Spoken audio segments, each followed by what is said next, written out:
With the mistiest of mists to Rhea and a hug to Iyo that turned into a back elbow, did Asuka make the right call to adjust her attitude?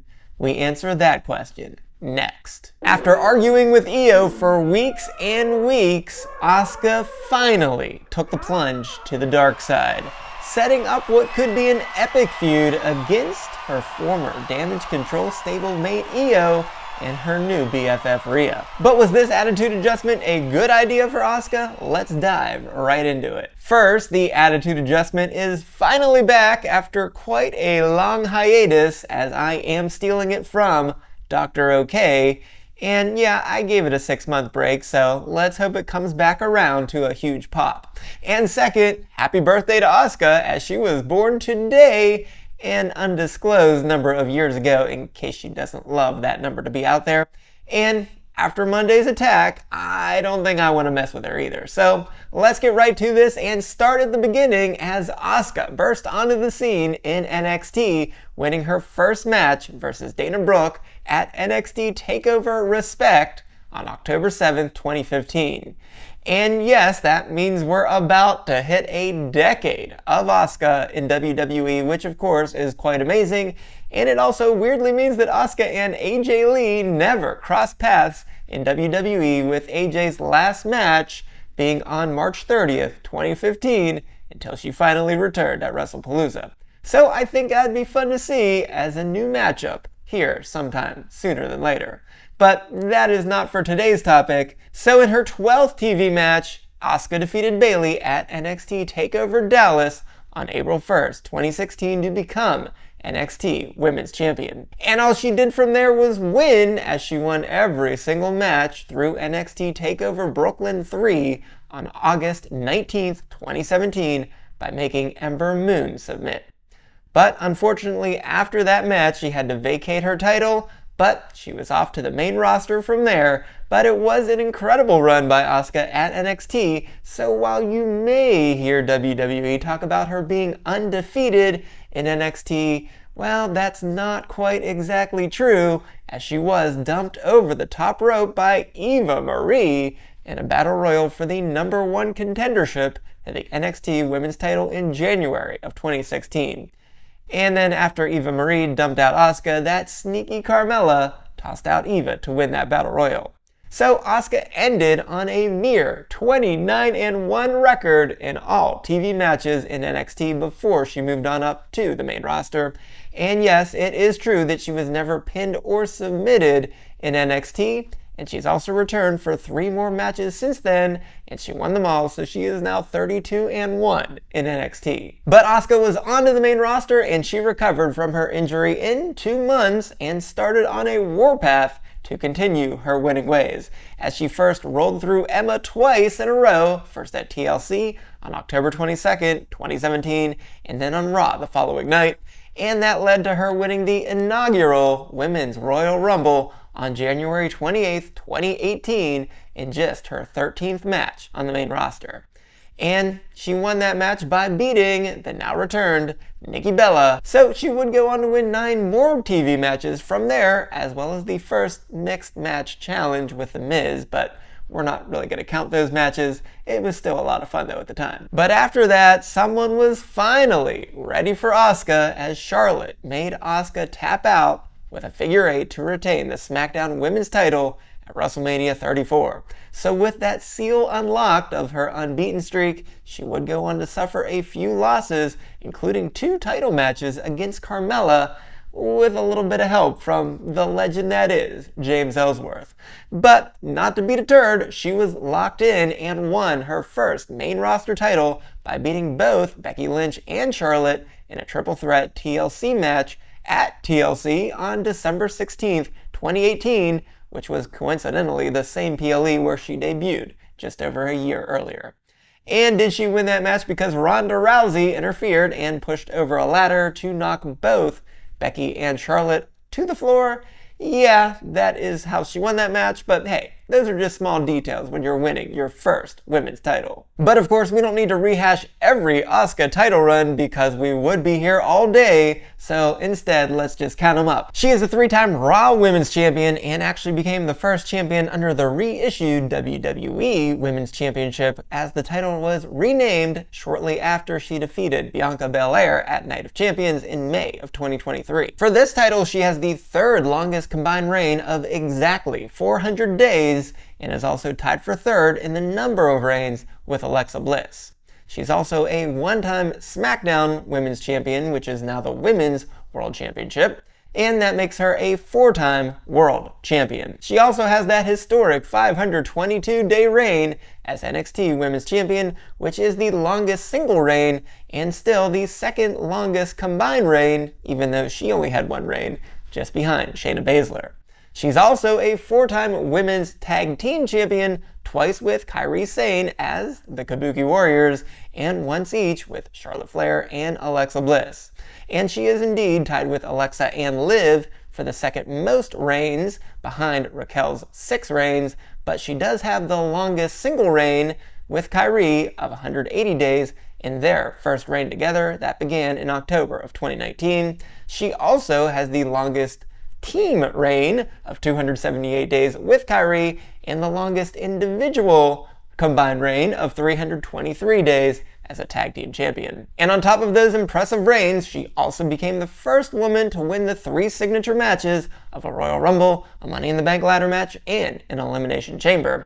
And she is indeed still a Grand Slam champion, becoming the 2nd woman to achieve the feat, though I think they really should redo how they classify Grand Slam champions now that we have IC and US titles. Now this is the part where the doc would decide whether this attitude adjustment was a good idea or a bad idea, so of course he was way wrong when he said that Cena's heel turn was a good idea, and he was also way wrong when he said that Naomi's heel turn was a bad idea.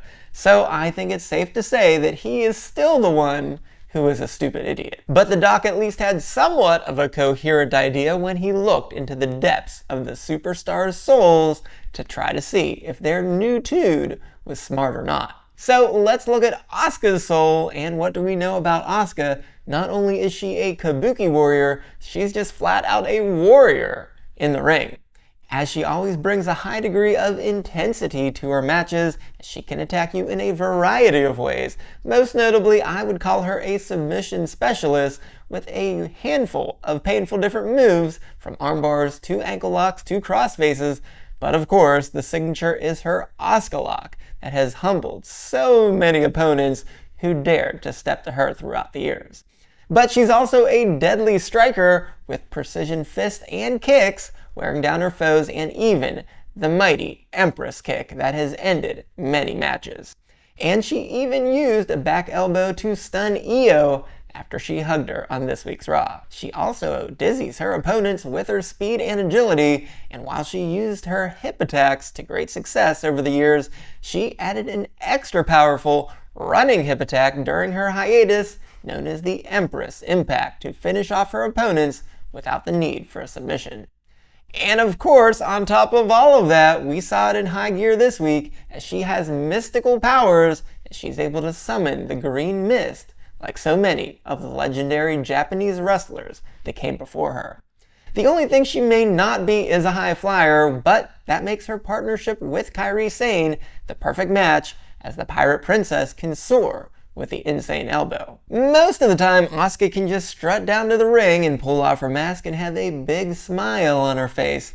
But whether that smile is a joyous one, or if it's just a wry grin, she is always intimidating. And since she wins most of the time, more often than not, it is a joyous grin. Because of her 9 championships, she's primarily been a smiling babyface for 6 of the 9, including her 2 longest singles reigns of 522 days as the NXT Women's Champion and her 231-day reign as Raw Women's Champion that started when she defeated Sasha Banks at SummerSlam on August 23rd, 2020. But it's not all smiles and rainbows with Asuka, like the colors of her signature ring gear, as her 2 longest tag reigns have actually been heel reigns with Kairi. including her most recent 98-day reign in early 2024 when they defeated Carter and Chance as Damage Control members, and their even longer 180-day reign that started in October of 2019, beginning with a green mist to Nikki Cross, and then their heel turn was cemented by misting the returning Paige following her neck surgery, as it was Paige who put the Kabuki Warriors together 6 months earlier and served as their manager.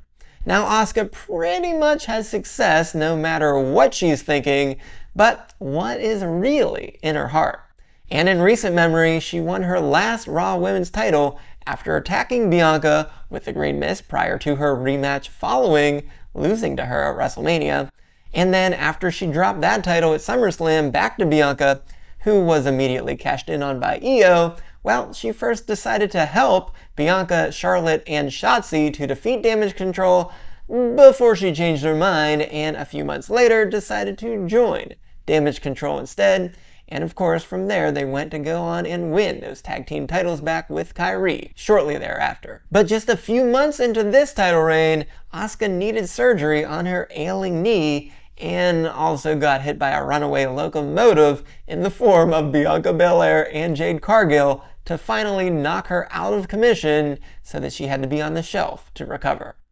So while she played nice for a little while when she returned this past June, she lost to Jade in the Queen of the Ring finals. Then she decided to start arguing with Iyo about not being able to trust Rhea and also needing her to help Iyo to regain her women's title. So even though Iyo said the Damage Control had to change last year, and indeed they did change to Iyo's benefit only, as unfortunately it was Iyo's decision that caused them to lose Dakota Kai for good, and then also the entire group was disbanded, and all of that happened while Asuka was not even there to be a part of that decision to change. So even after all that time away, maybe Asuka never had it in her heart to change at all.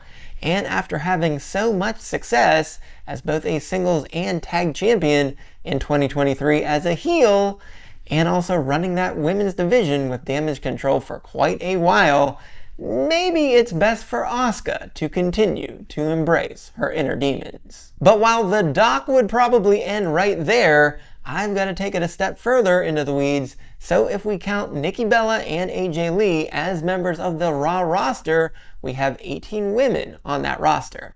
But Liv Morgan, Naomi, and Zoe Stark are all out long-term with injuries or pregnancies, so that knocks the division down to 15 members. So I think it's safe to say that Bayley doesn't have a clue of what's going on in her own brain right now, and poor Kairi is a little bit conflicted between both of her friends, Asuka and Iyo, though of course she ultimately chose to stick to Asuka on Monday night to attack Iyo and Rhea.